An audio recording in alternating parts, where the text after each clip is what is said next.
Good evening to 4 PM news. నేను Swathika detail చూస్తే Visakha MLC ఉప ఎన్నిక నామినేషన్ల గడువు ముగిసింది. ఈ ఎమ్మెల్సీ ఉప ఎన్నికకు 2 నామినేషన్లు దాఖలయ్యాయి. వైసీపీ అభ్యర్థిగా ఆ పార్టీ సీనియర్ నేత మాజీ మంత్రి బొత్స సత్యనారాయణ, స్వతంత్ర అభ్యర్థిగా షఫీవుల్లా నామినేషన్లు దాఖలు చేశారు. రేపు నామినేషన్లను పరిశీలించనున్నారు. ఆగస్టు 30వ తేదీన ఎన్నికలు జరగనున్నాయి. మరోవైపు ఈ స్థానిక సంస్థల ఎమ్మెల్సీ ఉప ఎన్నికకు దూరంగా ఉండాలని ఎన్డీఏ కూటమి నిర్ణయించింది. ఎమ్మెల్సీ ఎన్నికల్లో పోటీ చేయాలని టీడీపీ భావించిన చివరి నిమిషంలో పోటీ నుంచి తప్పుకున్నారు. విశాఖ స్థానిక సంస్థల ఎమ్మెల్సీ ఉప ఎన్నికలో వైసీపీ తరపున బొత్స సత్యనారాయణ పోటీ చేస్తున్నారు. సార్వత్రిక ఎన్నికల సమయంలో వైసీపీ ఎమ్మెల్సీ రాజీనామా చేసి జనసేనలో చేరడంతో ఖాళీ అయిన స్థానానికి ఉప ఎన్నిక జరుగుతోంది. ఈ ఎమ్మెల్సీ స్థానంలో మొత్తం 814 ఓట్లు ఉన్నాయి. అందులో వైసీపీకి 615, టీడీపీకి 215 ఉన్నాయి.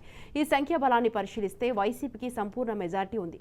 పోటీకి దూరంగా ఉండాలన్న ఎన్డీఏ ప్రభుత్వ నిర్ణయంతో ఎమ్మెల్సీ ఎన్నికల్లో బొత్స గెలుపు లాంఛనం కానుంది.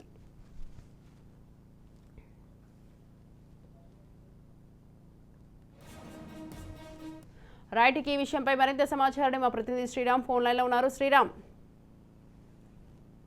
స్వాతి, ఉత్తరాంధ్ర స్థానిక సంస్థల నియోజకవర్గానికి సంబంధించి విశాఖ ఉమ్మడి జిల్లాలో బొత్స సత్యనారాయణ అభ్యర్థిగా నామినేషన్ దాఖలు చేశారు. ఈ నామినేషన్లకు సంబంధించి ఈ మధ్యాహ్నం 3 గంటలతో గడువు ముగిసిపోయింది. నామినేషన్ గడువు ముగిసే నాటికి బొత్స సత్యనారాయణతో పాటుగా ఇండిపెండెంట్ గా మరొక వ్యక్తి తన నామినేషన్ ను దాఖలు చేశారు. నామినేషన్ ఉపసంహరణకు సోమవారం వరకు కూడా గడువు ఉంది.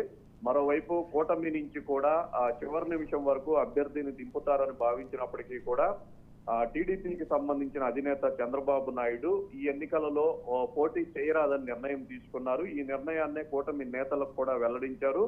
చంద్రబాబు నాయుడు నిర్ణయాన్ని కూటమి నేతలు కూడా స్వాగతించి ఈ ఎన్నికల్లో పోటీ చేయటానికి ముందుకు రాలేదు. దీంతో ఒక వైఎస్ఆర్సీపీ పార్టీ నుంచే ప్రధాన పార్టీలో బరిలో అభ్యర్థిగా బొత్స సత్యనారాయణ ఉన్నారు. మరో ఇండిపెండెంట్ అభ్యర్థిగా కూడా బరిలో ఉన్నప్పటికీ బొత్స సత్యనారాయణ గెలుపు లాంఛనంగానే ఉంది. మొదటి నుంచి కూడా ఈ ఎన్నికకు సంబంధించి అటు వైసీపీ ఇటు కూటమి నేతలు కొంత సీరియస్ గానే ఈ వ్యవహారాన్ని తీసుకున్నారు. ఒకానొక దశలో కూటమి తరఫున బలమైన అభ్యర్థిని కూడా నిలబెట్టాలని భావించారు. స్థానిక సంస్థల నుంచి చాలా మంది కూటమి పార్టీలో జాయిన్ అయ్యేందుకు కూడా ముందుకు వచ్చిన నేపథ్యంలో కొన్ని చోట్ల కొంతమంది జెడ్పీటీసీలు, ఎంపీటీసీలను, అలాగే విశాఖ నగర కార్పొరేషన్ కి సంబంధించి కొంతమంది కార్పొరేటర్లను కూడా టీడీపీ జనసేనలోకి జాయిన్ అయ్యారు. ఎన్నికల అంటే ఎమ్మెల్సీ ఎన్నిక నాటికి మరికొంతమంది రావడానికి ముందుకు వస్తున్నారని కూడా కూటమి నేతలు ప్రకటించారు. ఈ అన్ని రాజకీయ పరిణామాల నేపథ్యంలో కూటమి ఎన్నిక చాలా క్లిష్టతరంగాను కొంత ఉత్కంఠగాను మారింది. అయితే అనూహ్యంగా కూటమి నుంచి బరిలోకి అభ్యర్థిని దించకూడదని నిర్ణయించడంతో ప్రస్తుతం ఈ ఎన్నిక అయితే ఏకపక్షంగా మారింది. నామినేషన్లకు సంబంధించి ప్రక్రియ అంతా కూడా పూర్తయ్యే నాటికి 2 మాత్రమే బరిలో ఉన్నారు. సోమవారం నాటికి ఈ ఉపసంహరణకు సంబంధించి ఇండిపెండెంట్ అభ్యర్థి కూడా ఉపసంహరించుకుంటే బొత్స సత్యనారాయణను ఎన్నిక లేకుండానే ఏకగ్రీవంగా ఎన్నుకునే అవకాశం ఉంటుంది.